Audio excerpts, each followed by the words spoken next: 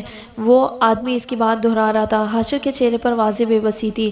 اس کے بعد کوئی پتہ نہیں تھا۔ ہر کلیو وہیں آ کے اینڈ ہو رہا تھا۔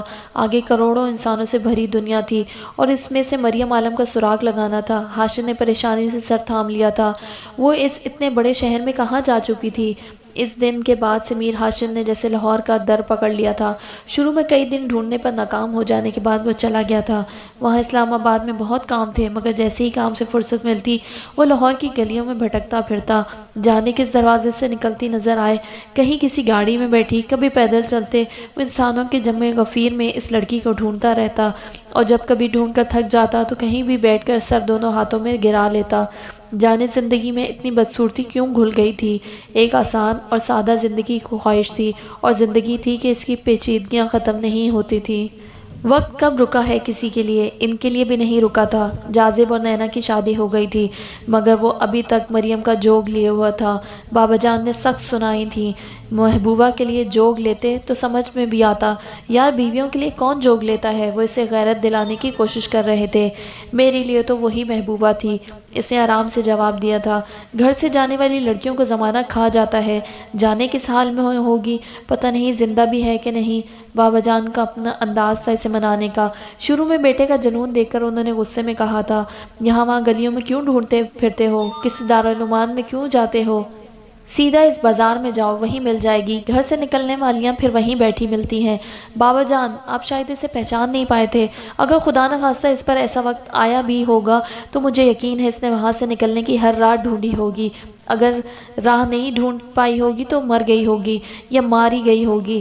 میں نے عام عورت پسند نہیں کی تھی، میں جانتا ہوں وہ دنیا کے کسی بھی کونے میں مل سکتی ہے، مگر وہاں نہیں۔ دوبارہ یہ بات کہہ کر میرا دل مت دکھائیے گا۔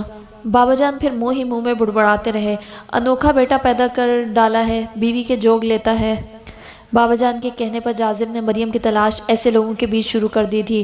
ان کا بیٹا تو پاگل تھا، انہیں یقین تھا یہیں کہیں ملے گی، یا کہیں کسی نوکرانی کے روپ میں ملے گی۔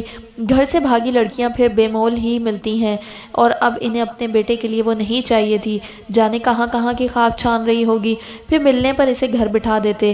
ٹھیک ہے، انہیں اپنی بہو بہت پسند تھی، مگر بہت ہوا، وہ پچھلے 2 سالوں میں ان کے لیے بس مصیبت ہی بن گئی تھی، اور پھر ان کا بیٹا اس کے لیے جوگ لے رہا تھا۔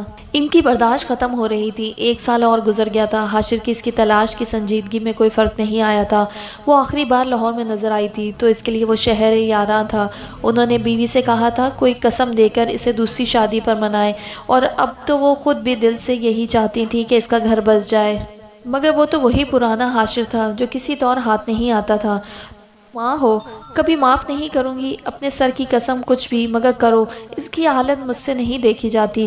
سب بچے اپنی زندگیوں میں آگے بڑھ گئے ہیں، وہ ابھی تک وہیں ہیں۔ بابا جان بہت دکھی تھے، ہاں، جیسے خود بڑی قسمیں دیتے تھے، مجھ سے آ کر کہتے ہیں تم کوئی قسم دو۔ اماں نے انہیں گھورا، عموماً ماں کی قسم پر بیٹے مان جاتے ہیں، تم کہہ دو دودھ نہیں بخشوں گی۔ وہ انہیں پٹیاں پڑھا رہے تھے، لیکن یہ قسم ان کے دل کو لگی تھی۔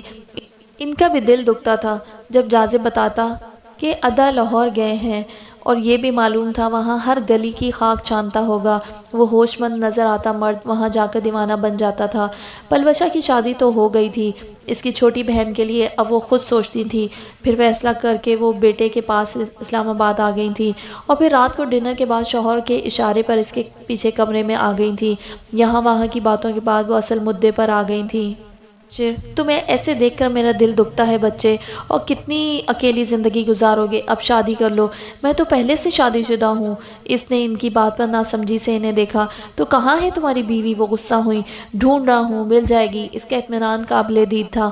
حاشر، دوسری شادی کر لو، اب تک کچھ نہیں کہا تمہیں، لیکن اب بس بہت ہوا۔ میں ادی زہرا کی چھوٹی بیٹی کو تمہارے لیے مانگ رہی ہوں۔